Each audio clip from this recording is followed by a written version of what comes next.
Are you starting out in the world of swinging, ethical non-monogamy, or polyamory? Have you been looking online and reaching out to couples or singles only to have your hopes raised? Finally, you found someone genuine, only to be bitterly disappointed when they turn out to be flakier than a Danish pastry. Does this sound familiar? If so, this is the video you need to watch. This video is going to turn you into a swinger who is red flag savvy. But in this video, you will have learned the most common red flags to look out for on the ENM dating scene. My name is Rosie Gay, and I'm an ethical non-monogamy coach for couples and for singles who want to start in the swinger lifestyle. On my blog site, ThisKindaGirl.co.uk, I am banishing the stigma about ethical non-monogamy and who swingers really are. As I'm sure you can imagine, over the last few years, 10 years example, I have had the pleasure of diving deep into the world of swinger dating and all things ethical non-monogamy, both online and in person. And here are a few red flags that you guys and girls need to look out for. Now, the first is that you can't stop people from wasting your time. And unfortunately, you do have to be willing to put in the time and effort in the first place if you want to build up great rapport with new people. And this applies to all dating, not just ethical non-monogamy dating. But what you can do and what you should do is learn to move things forward without being pushy, to see how invested they are willing to be. Now, I'm not talking about financial investment here. I'm talking about their time and how they choose to communicate, because making the transition from keyboard to phone to face-to-face is a massive step for many people. And if you're not careful, you'll be stuck with texting tennis forever unless you make a move. So what you can do is you can say, okay, or not okay. What you can say is, I'd love to get to know you a little bit better, or I'd love to get to meet you, or I'd love to hear your voice. Why don't we have a phone call? Why don't we have a Zoom call? Why don't we have a four-way conversation? Why don't we move things from simply being keyboard messages? Why don't we move things on to something a little bit more personal? Now, I'm not talking about kind of getting your kit off or meeting up in person. If you're feeling cautious, what I'm talking about is having that phone connection, sending voice messages, having a Zoom call where everybody can kind of meet and see each other. And if they're not willing to do that, or if there's apprehension and it's kind of you're not feeling it from them, then chances are they are wasting your time, because why would genuine people be reluctant? So that's a good way of kind of finding out how invested, how interested they are, as to whether somebody is wanting to go that little bit further and deepen that connection with you. Now, even if you like to send pictures, nudes or explicit shots, you should refrain from doing so too early on, in my opinion. I believe it's best to establish trust and rapport before sharing anything. If you're being asked for pictures and you don't feel comfortable sending them just yet or at all, then simply responding by saying I or we, we love photos and videos, but we only like sharing them with people we have met up with. And if it's not your thing at all, then don't be afraid to say so. When you can simply say, pictures and videos aren't really my thing.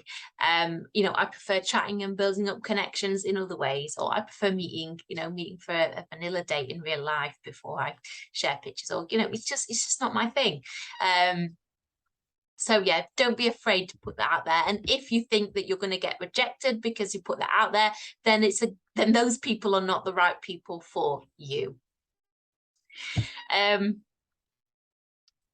You are the priority. So don't feel obliged to do it simply because other people are asking you, or you feel like you're expected to do it. You're the priority, and your wants and your needs and what makes you feel comfortable should always come first. So as I've said, ask for a video call. You want to make sure that person or those people are who they say they are. Even if you chat over the phone, sometimes you still can't be 100% sure. Now, I know I sound like I'm extremely cautious, but I have been on the swinger scene for 10 years. I've also done quite a bit of online dating. I'm also a relationship coach and something of a dating expert. So I am quite cautious. And a video chat is a fantastic way for you all to see each other, flirt and check each other out before you take things further. Again, you don't have to be confrontational or demanding about it, but by stating that you'd love to share a video call, it should be clear. If they respond with hesitation or willing to do this, or you're met with lots of excuses, and they, they're not kind of genuine, because I think everybody's got genuine excuses or genuine reasons why they can't, or, they have to put things off, and that's fine. But if there's constant kind of reasons why, and they're not really going along with it, and then chances are it's not going to happen, or they're not who they say they are. It's pretty clear guide to their indicator of their intentions or lack of intentions. Now, there have been times when I've met a couple and then made plans to meet them again, only to be met with silence. And you begin to wonder, did you do something wrong? Perhaps you upset one of them. Perhaps one of them got upset, privately. Perhaps one of them didn't like you. Perhaps things have gone wrong. You're not sure. You liked them and you thought they liked you too, and perhaps you've already played with them, so therefore they must like you. Do you cut them off or do you chase after them? If they're interested, they will say so. They'll tell you that they'd like to meet again. Chasing after someone or chasing after a couple or pursuing them very often has the opposite effect. If they want to meet you again, and if they want to kind of reconnect and have, meet up with you again, then they will do.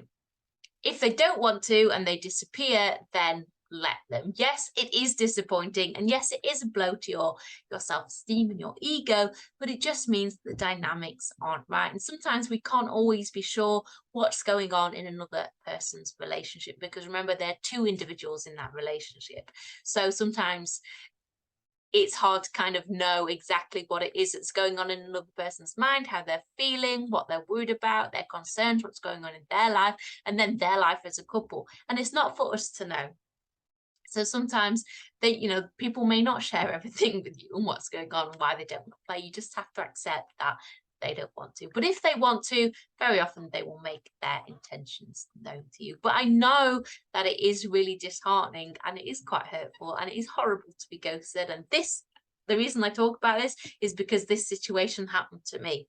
As far as I was concerned, a couple had a great time, and we'd been on vanilla dates, we'd played, we'd had a great time, we'd chatted and all was good, but I got completely ghosted. And yeah, I was left feeling a little bit disappointed and a bit hurt, but there's nothing I can do about it.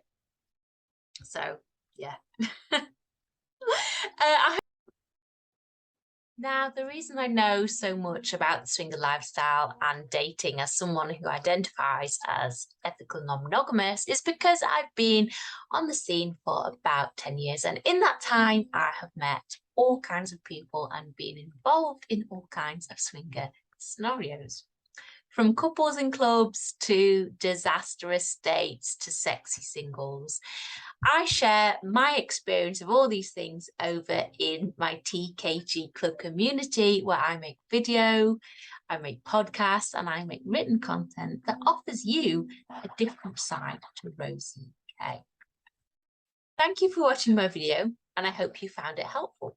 If you wish to be part of my Genuine Swingers community, then you have to join my TKG Club. Please subscribe to my channel and click like under this video if you've enjoyed my content. If you'd like to support me in all the work I do, then do please check out my Patreon. There's a link below. And remember this, guys and girls. I used to get really frustrated when people flaked on me, ghosted me, and generally didn't do what they said they would do. I think that's the Dom in me. Then I realised there was no point in persuading anyone, ENM or otherwise, to invest in you if they were unwilling to meet you halfway. Genuine swinging is about honesty and real connection based on mutual respect. I'll see you next time, guys.